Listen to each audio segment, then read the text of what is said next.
Well, you know, Israel is a first world economy. لێدوانەکەی دیڤید فریدمان باڵوێزی ئەمریکا لە ئیسرائیل بۆ ڕۆژنامەی ئیسرائیلی ئەمڕۆ لەبارەی ئەوڵدانی واشنتن بۆ گۆڕینی سەرۆکی فەڵەستینی مەحموود عەباس بە محەممەد دەحلان تووڕەیی شەقامی فەڵەستینی لێکەوتەوە.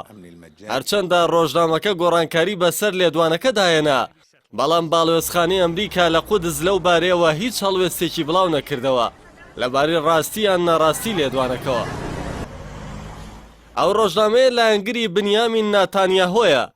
باڵوێزی ئەمریکا ژێکێکە لە پشتیوانە شێلگیرەکانی ڕازڕەوانی زایۆنیستی و چەندین جار جەختی لەوە کردوتەوە کە زەویەکانی کەناری خۆراوە بەشێکن لە ئیسرائیل و مافی جوولەکەکانە شارۆچکەی تێدا دروست بکەن.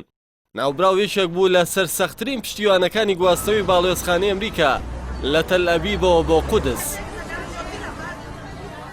فریدمان لەو لێدوانەیدا ڕاگررتنی لکاندنی سەیەکی کەناری خۆراوە بە قەوارەی زایۆنیستی بەکردەیەکی کاتی ناوبردوو ڕایگەیاند. لە ماوەی چەند مانگی داهاتوودا و لە دوای واژۆکردنی ڕێکەوتنامەی ئاشتی لە نێوان ئیسرائیل و وڵاتانی دیکەی عەرەبیدا ململانەی عەرەب ئیسرائیل بە تەواوی کۆتایی پێدێت بۆی ڕەخنەی لە سەرکردایەتی فەڵەستینی گرت و ڕایگەیان کە ئەوان لە لای هەڵەی مێژوودا ڕاوەستاون و دەبوو لەگەڵ ئاساییکردنەوەی پەیوەندیدا بن لەگەڵ ئیسرائیل. هەندێک لە چاودێرانی سیاسی بڕوایان باڵی ڕۆژنامە ئیسرائیلیەکە نییە، بەڵکو ئەو لێدوانە بۆ تاقیکردنەوەی کاردانەوەی شەقامی فەڵەستینی ناو دەبن. هەروەکو پێشتریش لەگەڵ یاسر عەرەفات هەمان هەڵوێستیان گرتە بەروڕایان گەیاند.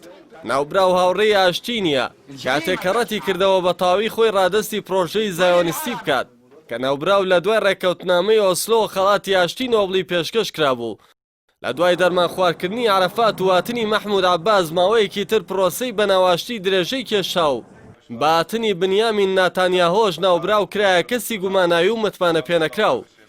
بۆیە پرۆسەی دیالۆگی حکوومەتی فەڵەستینی و ئیسرائیلی بە تەواوی وەستێنرا و ئێستاش بۆ جێبەجێکردنی گرێبەستی سەدا پێویستیان بە گۆڕینی مەحموود عەباسێ و باشترین بژاردەیان بۆ ئەو پۆستە محەممەد دەحلانە کە ڕاوێژکاری محەممەد بن زایدی جێنشینی ئیماراتە و تۆمەتبارە با کودەتای میسر و تیرۆری مەحموود مەبحوحی سەرکردەی حەماس لە دووبەی و سیخوڕی لەسەر فەڵەستینی و میسریەکان لە تورکیا و هاواهەنگی لەگەڵ کۆداتاچیانی ئەو وڵاتەدا لە دژی ئەردۆغان بەگشتی ناوبراو باشترین دۆستی ئەم قۆناغی قەوارەی زایۆنیستیە.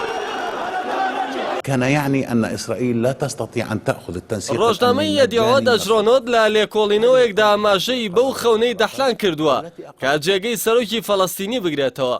ڕۆژنامەکە ئەوەی ئاشکرا کردووە کە ناوبراو لەگەڵ برای جێنشینی ئیمارات تەحنون بن زاید لەگەڵ فڕۆکە ئیماراتەکەدا کە بە پاساوی گەاندنی یارمەتی لە فڕۆکەخانەی بن گۆریۆن نیشتەوە لەگەڵ بەرپرسانی ئیسرائیلیدا کۆبوونەتەوە.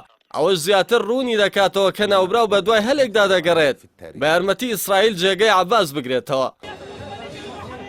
لە دوای بڵاوبوونەوەی ئەو هەواڵە شەقامی فەڵەستینی و پارتە سیاسیەکانەوەیان ڕەت کردەوە هیچ کەسێکی دەرەوە ئیرادەی گەلی فەڵەستینی قبول بکەن.